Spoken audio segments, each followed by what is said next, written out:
بسم اللہ الرحمن الرحیم نحمد و نصلی علی رسول الکریم۔ رمضان المبارک کے حوالے سے سحری سے متعلق کچھ مسائل اس وقت گوش گزار کرنا مقصود ہے۔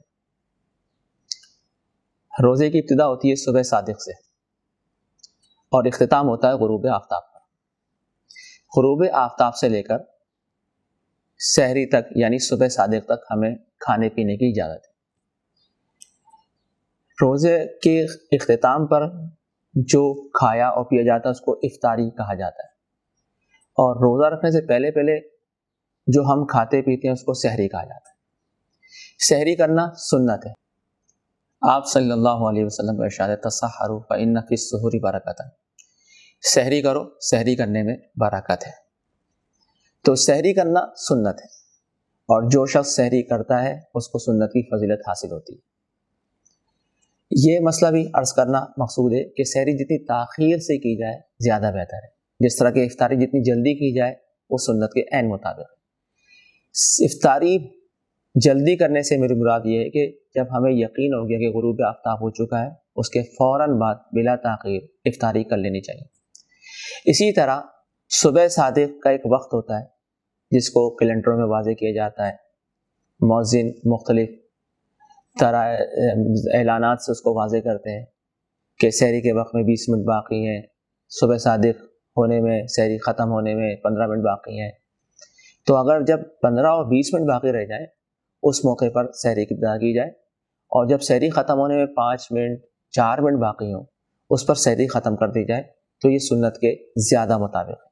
اگر کوئی اس سے پہلے کھا لیتا ہے تو بھی ٹھیک ہے، مگر جتنی سحری میں جتنی تاخیر کی جائے گی یہ سنت کے ہدایات کے مطابق عمل ہوگا۔ یہ بھی عرض کرتا چلوں کہ بسا اوقات بعض افراد سحری کی نیت سے 3 بجے کھانا کھا لیتے ہیں، 3:30 بجے کھانا کھا لیتے ہیں، اور پھر ان کی آنکھ لگ جاتی ہے، پھر وہ اٹھتے ہیں تو ابھی بھی سحری کا کچھ وقت باقی ہوتا ہے، مثلا 20 منٹ باقی ہیں، 15 منٹ باقی ہیں، تو وہ سمجھتے ہیں نہیں ہم نے سحری کی نیت سے کیوں کھا لیا، اب ہمیں مزید کچھ کھانا ممنوع ہے۔ تو یہ غلط نظریہ ہے۔ میں اس سے پہلے عرض کر چکا ہوں، غروب آفتاب سے لے کر صبح صادق ہونے تک کھانے پینے کی اجازت ہے، چاہے اس نے سحری کی نیت سے کھایا ہو یا نہ کھایا ہو، درمیان میں نیند کی ہو یا نہ کی ہو۔ یہ بات بھی عرض کرتا چلوں کہ سحری کے وقت بسا اوقات طبیعت نہیں چاہتی، دل نہیں چاہتا، کبھی طبیعت درست نہیں ہوتی، کبھی پیٹ کی خرابی ہوتی ہے، تو معمولی چیز کھانے سے بھی اس سنت کی فضیلت حاصل ہو جائے گی۔ مثلا ایک گھٹ پانی پی لیا سحری کی نیت سے، یہ فضیلت حاصل ہو جائے گی۔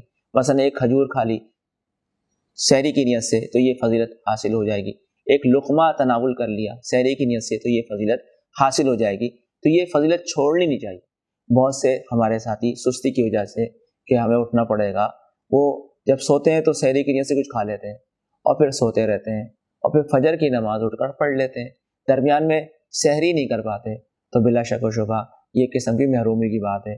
رمضان کی گھڑیوں میں اس سنت سے محروم ہونا یہ اچھی بات نہیں ہے، اس لیے اس کی کوشش کرنی چاہیے، اور کوشش کر کے سحری کی فضیلت کو حاصل کرنا چاہیے۔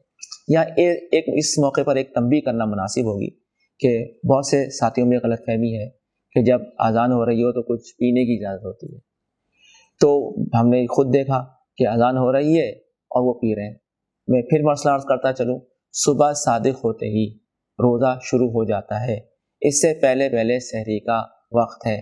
اگر کسی نے صبح صادق پر کچھ کھایا پیا تو اس کا روزہ نہیں ہوتا۔ تو آج کل اذانیں اپنے وقت مقررہ پر ہوتی ہیں اور اس کے باقاعدہ کیلنڈر شائع کی جاتے ہیں، اور آج کل سائنسی دور ہے، صبح صادق کا وقت پورے سال کا معلوم ہوتا ہے، اس کے کیلنڈر مسجدوں میں آویزہ ہوتے ہیں۔ اب اگر کسی نے صبح صادق ہونے کے بعد بھی کھایا یا پیا، چاہے وہ کسی غلط فہمی کی بنیاد پر ہو، تو اس کا روزہ نہیں ہوگا، اور اس سے پہلے کھایا پیا تو اس کا روزہ ہو جائے گا۔ تو یہ اس غلط فہمی میں رہنا کہ جناب جب تک اذان ہو رہی ہے، اب بس اوقات کوئی اذان لمبی ہوتی ہے تو 3 منٹ تک، 4 منٹ تک، 5 منٹ تک بھی ہوتی ہے، بس اوقات کوئی مؤذن صاحب اذان کے الفاظ اتنے لمبے نہیں کھینچتے تو وہ 2-2.5 منٹ پر ختم ہو جاتی ہے۔ اب اس کا کوئی مقدار بھی نہیں، کوئی تعین بھی نہیں، یہ محض غلط فہمی مبنی ہے، اس لیے اس مسئلے میں عمل نہ کریں۔ صبح صادق ہونے سے پہلے اپنی افطاری سے فارغ ہو جایا کریں تاکہ روزہ مشکوک نہ ہو۔ اگر کسی نے مشتبہ وقت میں سحری کی تو اسے دیکھنا چاہیے کہ میں نے اگر جس وقت سحری کی ہے اگر وہ صبح شادی کا وقت ہو چکا تھا تو اس کا روزہ نہیں ہوا، آئندہ قضا کرے گا. اور اگر اللہ کے فضل سے اس نے صبح شادی سے پہلے کھانے پینے سے فارغ ہو گیا تھا تو پھر اس کا روزہ ہو جائے گا. اس کو بہت اچھی طرح سے دیکھ لینا چاہیے. اللہ تعالیٰ ہم سب کو عمل کرنے کی توفیق عطا فرمائے. وآخر دعوانا الحمد للہ رب العالمین.